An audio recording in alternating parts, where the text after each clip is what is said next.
Welcome back to lecture series. तो previous lecture में हम डिस्कस कर रहे थे एसएसबी एससी, और हमने एसएसबी एससी पे बात किया था कि जो एसएसबी एससी मॉड्यूलेशन स्कीम है वो क्या है, और हमने उसके जनरेशन के लिए दो मेथड हमने पढ़े थे, एक फेज़ और दूसरा फ्रीक्वेंसी। तो हम लोग उस पर डिस्कशन करेंगे। कल हमने फ्रीक्वेंसी की बात कर ली थी, आज हम phase modulation, phase discrimination method की बात करेंगे, और उसके बाद जो है टोटल पावर सेविंग की पहले बात करेंगे और एक छोटा सा न्यूमेरिकल उस पर, और फिर हम लोग आगे बात करेंगे डी मॉड्यूलेशन पे।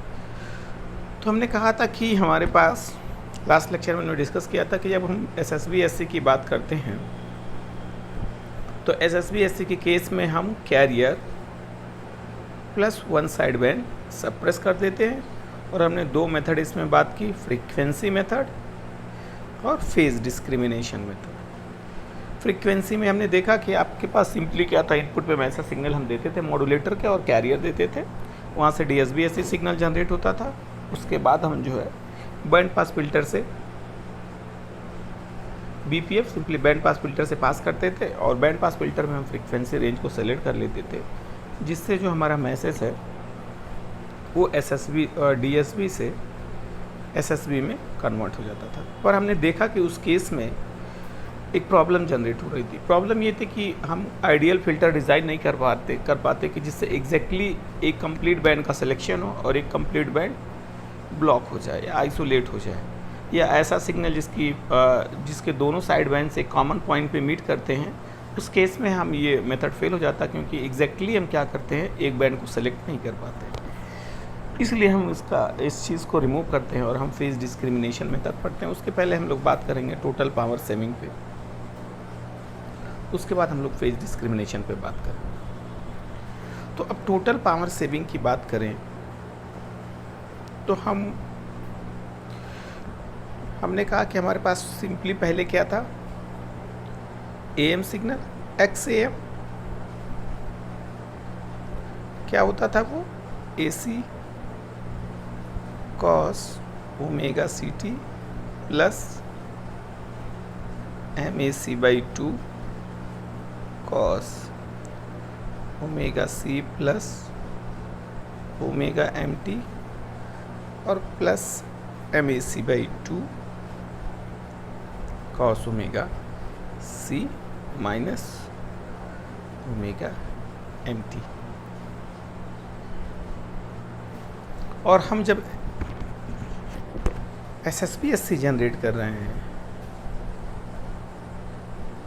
तो हम क्या करते हैं, या तो हम M A C by 2 cos omega C plus omega M T pass करेंगे, और क्या पास करते हैं, M A C by 2 cos omega C minus omega M T.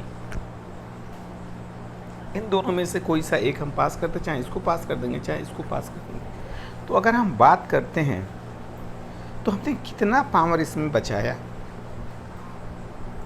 हमने कितना पावर सेव किया। तो हम क्या करते, ये हमारे पास फुल वेव एम था, हमने कैरियर बचाया और दोनों में से क्या किया, एक साइड बैंड को पास किया, एक साइड बैंड को ब्लॉक किया, मतलब एक साइड बैंड का पावर सेव किया। तो इसका मतलब अगर हम टोटल पावर सेविंग की बात करें यहाँ पे, तो हम टोटल पावर सेविंग में क्या कहेंगे,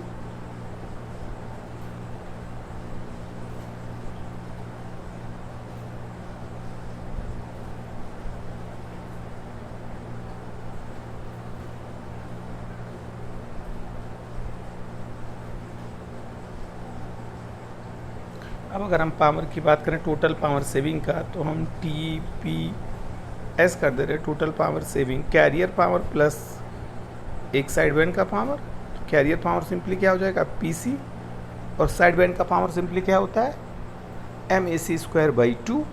लेकिन यहाँ पे केवल एक बैंड हम पास कर रहे हैं, एक बैंड का पावर सेव कर रहे हैं, तो ये क्या हो जाएगा, M square P C by 4। और टोटल यहाँ से सिंपली क्या हो जाएगा, ये पी सी अगर हम कॉमन ले लें तो 1 प्लस एम स्क्वायर बाई 4, और टोटल पावर हम जानते हैं क्या होता है, PT PC into 1 plus M square by 2। तो अगर हम इसकी ट्रांसमिशन एफिशिएंसी की बात करते हैं तो हम क्या कहते हैं, टोटल पावर अपान टोटल पावर सेमी अपान टोटल पावर। PC से PC कैंसिल आउट हो जाएगा, और ये यहाँ से 4 हो जाएगा, यहाँ से 2 हो जाएगा, और फिर ये मल्टीप्लाई करेगा तो सिंपली क्या हो जाएगा, यहाँ पे जो फाइनल वैल्यूज आएंगी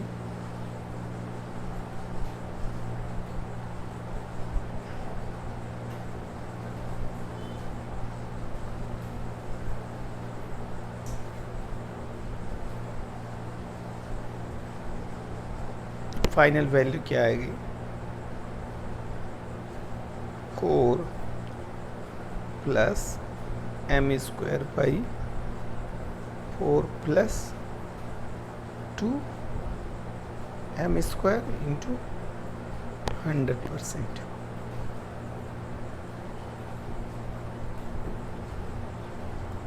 अब हम कहते हैं कि जो मैक्सिमम मॉड्यूलेशन पॉसिबल है वो कितना है, मैक्स मॉड्यूलेशन कितना हो सकता है, 100%। इसका मतलब m की वैल्यू क्या हो जाएगी हमारी 1। अब यहाँ पे वैल्यू अगर हम पुट कर देते हैं तो क्या पाते हैं, 4 plus 1 divided by 4 plus 2 5 by 6। इसका मतलब आ जाएगा 0.833, और 100 से मल्टीप्लाई कर देंगे तो हो जाएगा 83.33%। तो इसका मतलब कि जो हमारे पास SSB SC मॉड्यूलेशन है उसके केस में हम जो देख रहे हैं कि हम टोटल पावर सेविंग कैलकुलेट कर रहे हैं तो 83.33 हो रहा है, मतलब जो पावर का यूटिलाइजेशन हो रहा है वो कितना हो रहा है, 83.33। अब हम थोड़ा सा एक बार कंपैरेटिव एनालिसिस करेंगे AM DSB SC और SSB SC। जनरली आपसे पूछा जा सकता है कि आपके पास AM है, आपके पास जो है SSB SC है, आपके पास DSB SC है, कौन सी मॉड्यूलेशन स्कीम बेस्ट है और क्यों। तो आपको प्रॉपर एक्सप्लेनेशन से बात करना पड़ेगा। और ट्रांसमिशन एफिशिएंसी या पावर सेविंग की बात करें तो ये आपको याद रखना पड़ेगा। अब हम कहते हैं सबसे पहले हमने क्या पढ़ा था, AM। हम इसकी बैंडविड्थ की बात करेंगे, हम इसके ट्रांसमिशन एफिशिएंसी या यूटिलाइजेशन की बात करेंगे, हम ईटा की वैल्यू की बात करेंगे, और हम फॉर्मूले की भी इसके बात कर लेंगे कि ये फॉर्मूला कितना आता है, और ये कब है, जब मॉड्यूलेशन इंडेक्स 100% रहेगा। तो फुल वेव AM के केस में अगर हम बात करें तो बैंडविड्थ हमारा कितना आया था, 2 FM, ट्रांसमिशन एफिशिएंसी 33.33%। ये सिंपली क्या आया था, m square 2 plus m square. DSB SC की बात करें, यहाँ से आया था 2 FM, ये आया था 66.67, ये आया था 2/2 प्लस m स्क्वायर। SSB क्या आया था, FM, ये आया था 83.33, और ये इस केस में फॉर्मूला था 4 plus m square 4 plus 2 m square.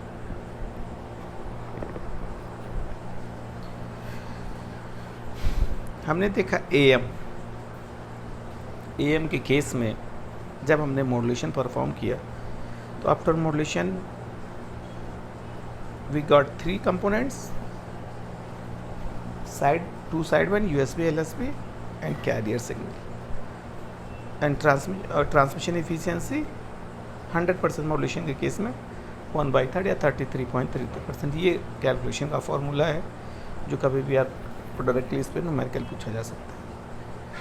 अब हमने देखा कि इस केस में कैरियर कोई पावर कंज्यूम नहीं कर रहा था, कैरियर को हमने सप्रेस कर दिया। और फिर हमने देखा, और इस केस में बैंडविड्थ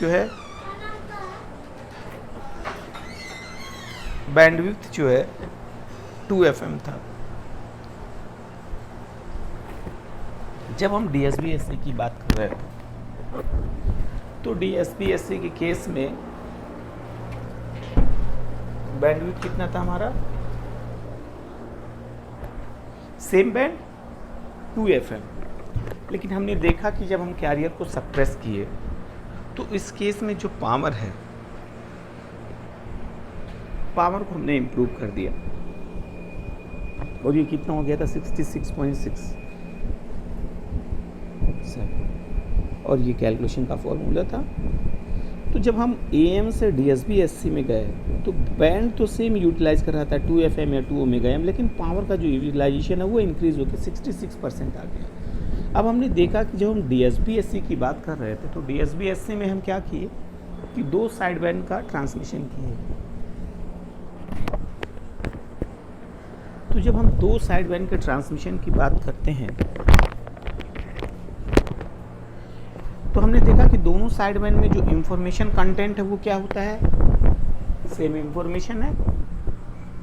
तो जब सेम इंफॉर्मेशन है तो दोनों साइड बैंड ट्रांसमिशन करने का कोई कॉन्सेप्ट है नहीं। मतलब कॉन्सेप्ट का मतलब सिंपल ये है कि एडवाइजेबल नहीं है कि आपके पास जब सेम इंफॉर्मेशन है तो आप 2 चीज़ें क्यों भेजेंगे, एक से बेसिक काम चला सकते हैं।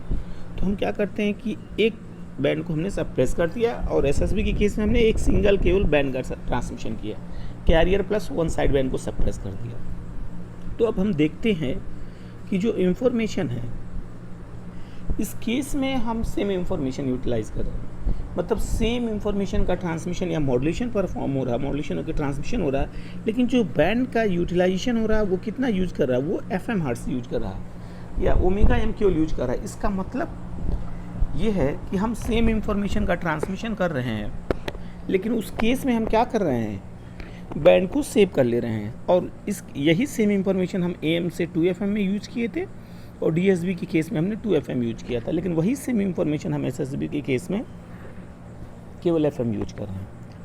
और उसके बाद अगर हम एफिशिएंसी की बात करें तो हमने देखा वहाँ पे 33% था, यहाँ पे 66% था, लेकिन यहाँ पे क्या हो रहा है आपका 83.33 हो जा रहा। मतलब अब जो कैरियर पावर कंज्यूम कर रहा था या DSB-SC के केस में जो दोनों साइड बैंड यूज कर रहे थे, अब कैरियर प्लस 1 साइड बैंड का पावर सेव हो रहा है, और ये पावर कौन यूटिलाइज कर रहा है, एक कॉमन बैंड। तो इस केस में जो हम देख रहे हैं इम्प्रूवमेंट आ रहा है वो 83.33 आ रहा है।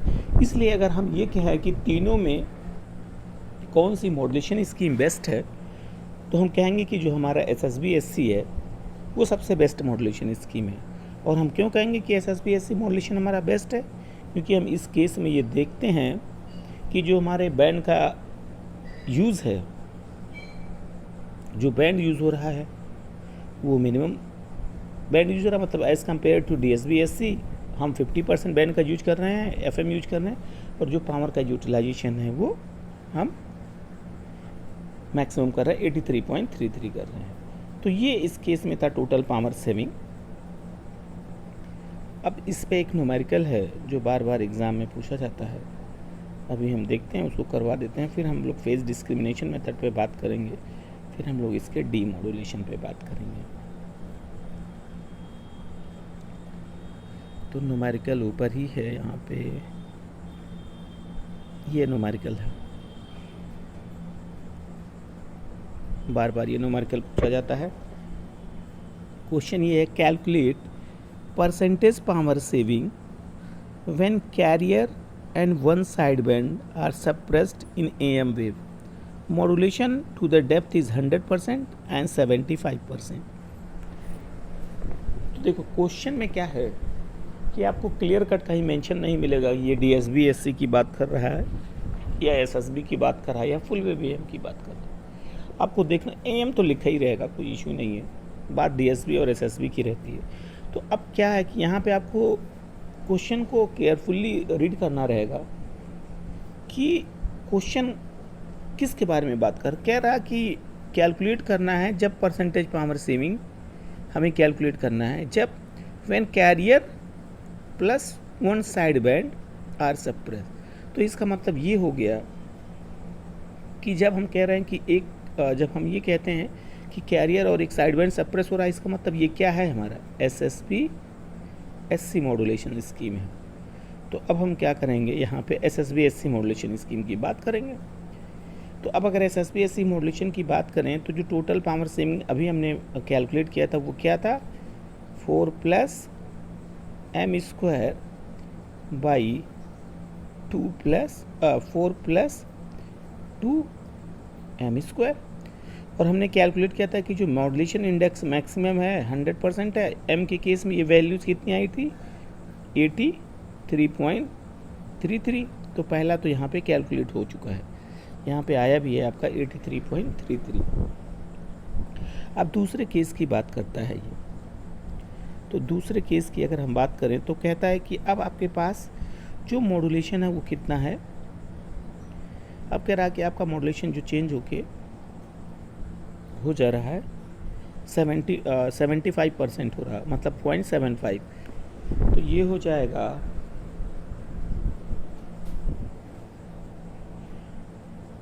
अब यहाँ से सिंपली हम क्या करेंगे, 4 +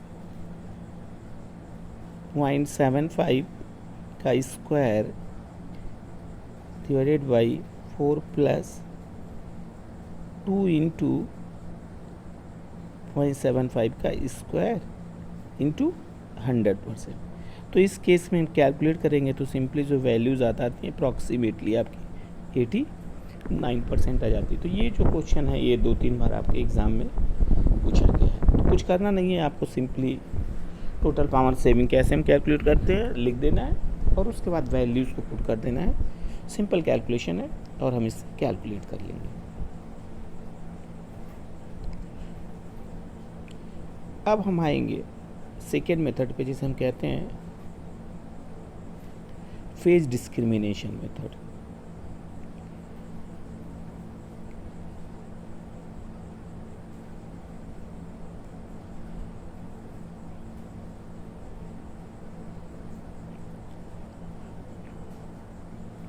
अब जब हम फेज डिस्क्रिमिनेशन मेथड की बात करेंगे तो ये हमारे पास सेकेंड मेथड है था। ये फेज डिस्क्रिमिनेशन मेथड किसके लिए यूज कर रहे हैं, SSB SC जनरेशन के लिए। और हम फेज मॉड्यूलेशन स्कीम का यूज़ क्यों कर रहे हैं, क्योंकि हमने देखा फ्रीक्वेंसी के केस में ऐसे सिग्नल्स जिनके दोनों बैंड किसी कॉमन पॉइंट पे मीट कर रहे हैं या जिनका कॉमन पॉइंट होगा बैंड का, उस केस में कंप्लीट आइसोलेशन हम एक बैंड का नहीं कर पाते। क्यों, क्योंकि हम कोई भी आइडियल फिल्टर डिज़ाइन नहीं कर पाते।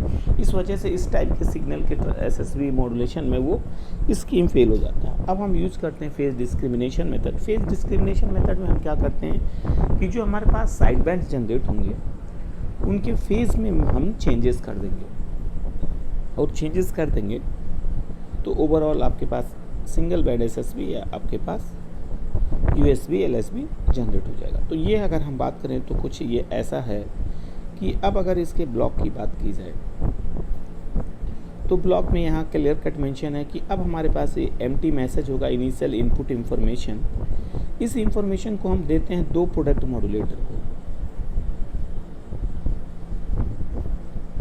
प्रोडक्ट मॉड्यूलेटर ये आपके पास 1 होगा और नीचे प्रोडक्ट मॉड्यूलेटर आपके पास 2 होगा। प्रोडक्ट मॉड्यूलेटर को सेम इनपुट देंगे, एक बार एम्प्टी देंगे और उसको कैरियर, इस पे दोनों मॉड्यूलेटर को हम कैरियर भी देंगे। एक बार हम कैरियर देंगे cos ω/CT और दूसरी बार हम देंगे sin ω/CT -π/2 का फेज शिफ्ट करके।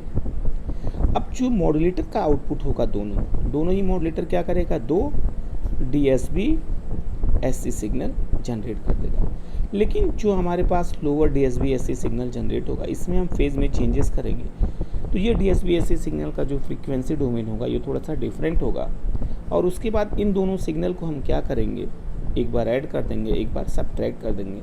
तो अगर हम सीधे ब्लॉक पे बात करें तो फाइनल हम जनरेशन की बात कर लेंगे। तो हमने कहा कि हमारे पास इनपुट मैसेज होगा एम्प्टी, हम यहाँ पे प्रोडक्ट मॉड्यूलेटर को देंगे मैसेज और यहाँ पे कैरियर देंगे, ये क्रिस्टल ऑसिलेटर कैरियर जनरेट करा। तो प्रोडक्ट मॉड्यूलेटर का सिंपली जो आउटपुट आ जाएगा MT cos ओमेगा CT, ये सिंपली आपका DSB-SC सिग्नल बनेगा। इसको हम ये कह सकते हैं ये हमारा Y1T है। तो जो X TSB-SC जनरेट हो रहा है यहाँ पे SSB-SC, ये कैसे जनरेट होगा, हमारे पास Y1T होगा और ये यहाँ पे हम क्या करेंगे प्लस माइनस YT2 कर देंगे। अब जो ये मैसेज सिग्नल है इसको हम पास करेंगे हिल्बर्ट ट्रांसफॉर्म से। तो जब हम इस मैसेज को हिल्बर्ट ट्रांसफॉर्म से पास करेंगे तो सिंपली इसमें जो मैसेज होगा इसमें -π/2 का फेज शिफ्ट हो जाएगा। और इसके बाद जो ये कैरियर यहाँ से क्रिस्टल ऑसिलेटर से जनरेट हो रहा है, इस क्रिस्टल ऑसिलेटर के केस में जो कैरियर जनरेट होगा हम क्या करेंगे उसके भी फेज़ में -π/2 का फेज चेंज कर देंगे। तो अब यहाँ पे जो आपके पास मॉड्यूलेटर 2 को हम इनपुट देंगे, हम यहाँ से इसको देते हैं MHT हो जाएगा ये हिल्बर्ट ट्रांसफॉर्म वाला सिग्नल, और यहाँ से साइन ओमेगा CT। तो यहाँ पे जो आपके पास दूसरा आउटपुट रिसीव होगा वो सिंपली क्या हो जाएगा MHT साइन ओमेगा CT। तो अगर पूरे कंप्लीट सिग्नल की बात करें हम,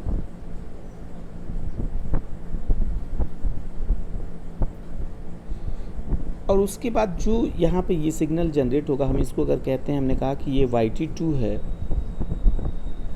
और ये हमारा क्या है Y1T है।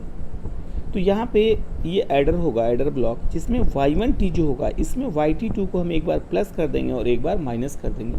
और जब ये आउटपुट आपका जनरेट होगा प्लस करने पे ये आपका अभी देखेंगे LSB जनरेट कर देगा, और जो है माइनस करने पे ये USB जनरेट कर देता है।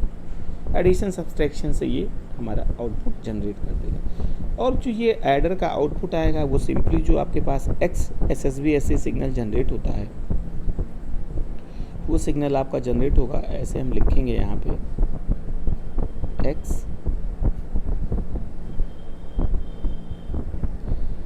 SSB-SC ये हो जाएगा आपका MT, simply MT cos omega CT, ये सिंपली Y1T जो है, और उसके बाद प्लस माइनस MHT ये जो हिल्बर्ट ट्रांसफॉर्म का आउटपुट है, और इनटू साइन ओमेगा CT। ये हमारा X TSB-SC signal, X SSB-SC signal हमारा जनरेट हुआ। क्योंकि इसको याद रखना ज़रूरी है, जब हम डिटेक्शन करेंगे इसका तो सेम सिग्नल की हमें रिक्वायरमेंट होती है डिटेक्शन के टाइम पे।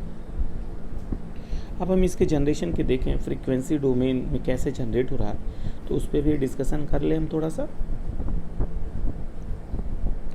तो अगर हम इस पर बात करें तो अब हम देख रहे हैं ये हमारे पास Y1T है, जो MT साइन ओमेगा CT है, ये आपके पास दो साइड में जनरेट कर देगा USB और LSB, ये Y1T है। अब जब हम YT2 जनरेट करेंगे तो YT2 कुछ ऐसा सिग्नल जनरेट करेगा। ये कैसे आ रहा है, क्योंकि आपके पास जो MT सिग्नल है ये सिंपली -π/2 या सिग्नम फंक्शन से मल्टीप्लाई हो जाता है। ये आपके पास m ओमेगा होगा, मल्टीप्लाई हो जाएगा तो m ओमेगा कुछ ऐसा जनरेट कर देगा ये सिग्नल जो यहाँ पे बना हुआ है। ये आपका -ओमेगा m और ये आपका +ओमेगा m। फिर जब इसमें हम cos ओमेगा CT से मल्टीप्लाई करेंगे तो उसके बाद जो है हम फ्रीक्वेंसी शिफ्टिंग यूज कर देंगे, तो फाइनली हमारे पास ये शिफ्ट होके ऐसा कुछ आ जाएगा। अब हमने कहा एक बार पहले हम इसको प्लस करेंगे, तो यहाँ पे अगर हम जब पहले प्लस करते हैं तो प्लस करने के बाद हम देखेंगे ये सेम साइन है, तो ये तो पास हो जाएगा, लेकिन ये पॉजिटिव रहेगा और ये नेगेटिव रहेगा तो ये एक दूसरे को कैंसिल आउट कर देगा। यहाँ पे भी सेम साइन है, पास हो जाएगा और ये कैंसिल आउट कर देगा। तो इसके करस्पॉन्डिंग हमारा जो ये सिग्नल है वो हमको जनरेट हो जाएगा। और ये जो सिग्नल जनरेट हो रहा है हमारा क्या है LSB। अगर बैंडविड्थ कैलकुलेशन की बात करें तो ये आपके पास जो हायर फ्रीक्वेंसी है वो कितनी है ओमेगा C, लोअर फ्रीक्वेंसी क्या है -ओमेगा C ओमेगा m, ये कैंसिल हो जाएगा, फिर से क्या आ जाएगा ओमेगा m रेडियन पर सेकेंड या FM हर्ट्ज आ जाएगा। अब अगर हम ये कहते हैं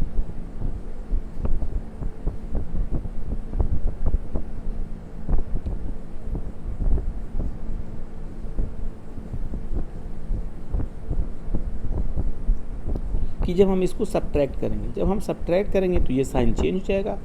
अब ये नेगेटिव हो जाएगा, ये पॉजिटिव हो जाएगा, ये नेगेटिव और ये पॉजिटिव जब ये होंगे तो ये एक दूसरे को कैंसिल आउट कर देंगे, यहाँ से ये एक दूसरे को कैंसिल आउट कर देंगे, तो इसके करस्पॉन्डिंग हमारा यूएसबी जनरेट हो जाएगा। तो ये हमारा जनरेशन होता है जब हम कहते हैं कि हम फेस डिस्क्रिमिनेशन मेथड से बात कर रहे हैं। अब आता है इसके एडवांटेज की जब हम बात करेंगे, तो एडवांटेज इसका बहुत, अब हम पहले भी इसके एडवांटेज की अगर बात करें तो हम इस पर पहले डिटेल में डिस्कशन कर चुके हैं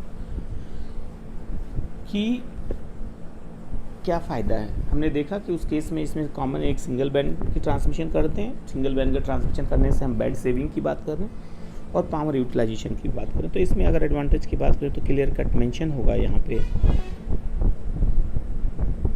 जो पहला पॉइंट है कि यहाँ पे लिखा है the spectrum space occupied by SSBSC signal is FM which is half as compare to full wave AM and DSPS। हमने पहले कहा था कि जो पहला एडवांटेज ये है कि ये जो फ्रिक्वेंसी और जो बैंड यूज कर रहा है, ये कितना बैंड यूज कर रहा है, ये जस्ट हाफ बैंड यूज कर रहा है एज कम्पेयर टू AM और DSBSC। सेकेंड की बात करें तो सेकेंड की बात करें, ये लिखा है due to the suppress of carrier and one side band more power is saved due to the this suppression full power use to the produce strong signal. तो हमने कहा कि जब हमने देखा कि हम एक कैरियर और जो है एक बैंड को सप्रेस कर दे रहे हैं, तो जो सेविंग पावर क्या आ रहा है, कितना आ रहा है 83.33%। इसका मतलब इस केस में जो हम पावर का यूटिलाइजेशन करेंगे वो सबसे मैक्सिमम यूटिलाइजेशन कर देंगे। ये हमारा एडवांटेज होता है SSBSC का। तो यहाँ पे SSBSC का भी चैप्टर क्लोज होता है। अब हम लोग बात करेंगे डीमॉड्यूलेशन का, और उसके बाद जो है QAM मॉड्यूलेशन और VSB मॉड्यूलेशन, फिर चैप्टर को हम लोग क्लोज कर देंगे। तो अब अगर हम बात करें यहाँ पे डीमॉड्यूलेशन, तो डीमॉड्यूलेशन क्या होता है, फिर हम लोग बात करेंगे किसी का डिटेक्शन। तो डीमॉड्यूलेशन की बात करें तो डीमॉड्यूलेशन कहाँ परफॉर्म करेंगे हम,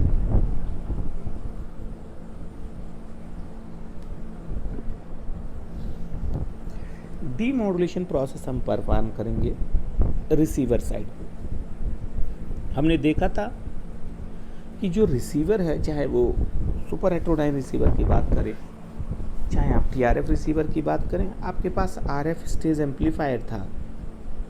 RF स्टेज एम्पलीफायर ये किसको देते थे हम, डिटेक्टर को। डिटेक्टर और डिटेक्टर के पास ये आता था AF एम्पलीफायर को, और ये उसके बाद स्पीकर को देते थे। तो जो ये प्रोसेस डिटेक्शन का, यही हमारा क्या है, डीमॉड्यूलेशन। तो अगर हम सिंपली डीमॉड्यूलेशन डिफाइन करें तो आप कहते हो कि जो डीमॉड्यूलेशन होता है रिवर्स प्रोसेस होता है मॉड्यूलेशन का। तो रिवर्स प्रोसेस का सिंपल मीनिंग क्या है, इसका सिंपल मीनिंग ये हो गया कि हम ये कहते हैं रिकवरी, क्योंकि हमने देखा मॉड्यूलेशन में हमने क्या किया, मैसेज सिग्नल को कैरियर पे सुपर इम्पोज करके मॉड्यूलेटेड सिग्नल जनरेट किया। तो इसका मतलब रिवर्स प्रोसेस करने का कि अब मॉड्यूलेटेड सिग्नल से हमें फिर से मैसेज सिग्नल का रिकवर करना है। तो अगर इसके डेफिनेशन की बात करें, अभी हम सिंपली डीमॉड्यूलेशन की बात कर रहे हैं, डीमॉड्यूलेशन। तो डीमॉड्यूलेशन की बात करें तो सिंपली क्या होगा, ये recovery of modulating signal from modulated signal is known as demodulation or detection। Recovery of modulating signal, या ये भी लिखा हो सकता है recovery of input information, recovery of baseband signal from modulated signal is known as demodulation. अब अगर हम AM के डीमॉड्यूलेशन की बात करते हैं, तो AM के डीमॉड्यूलेशन में सिंपली क्या हो जाएगा, AM के डीमॉड्यूलेशन की बात करें हम तो सिंपली अब AM में से सिग्नल मॉड्यूलेटिंग सिग्नल की रिकवरी करेंगे, तो हम सिंपली ये कहेंगे कि recovery of base band signal from amplitude modulated signal is known as demodulation of AM या डिटेक्शन ऑफ AM। अब हमने AM की बात की, मतलब मॉड्यूलेटेड एम्पलीट्यूड मॉड्यूलेटेड सिग्नल, तो एम्पलीट्यूड मॉड्यूलेटेड से मॉड्यूलेटिंग सिग्नल की रिकवरी करेंगे। तो डेफिनेशन इसके केस में भी क्लियर होना चाहिए कि यहाँ पे क्लियर कट मेंशन भी है, the recovery of base band signal or modulating signal from amplitude modulated signal is known as demodulation of AM wave और डिटेक्शन ऑफ AM वेव। अब अगर हम इसके डिटेक्शन की बात करें तो दो चीज़ें होती हैं। किसकी बात कर रहे हैं? AM डिटेक्शन की। तो AM डिटेक्शन दो टाइप का होता है। एक होता है आपका सिंक्रोनस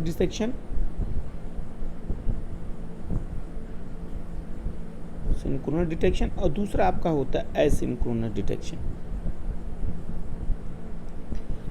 अभी तो इस पे सिंक्रोनस एसिंक्रोनस डिटेक्शन पे हमें तो काफ़ी डिटेल में स्टडी करना है, लेकिन हम कहते हैं कि जब हम सिंक्रोनस या एसिंक्रोनस डिटेक्शन की बात करेंगे तो इस केस में क्या होगा कि सिंक्रोनस डिटेक्शन के केस में हम ये करते हैं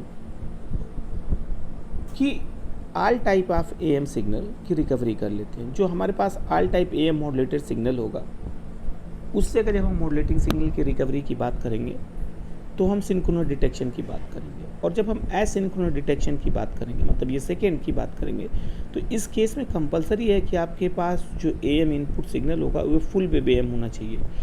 फुल वेव AM का मतलब simply complete AM modulated signal जिसमें कैरियर और दोनों साइड बैंड्स होते हैं, फुल वेव AM। इसीलिए हम इसे कहते हैं इनवेलप डिटेक्शन भी कहते हैं। क्यों?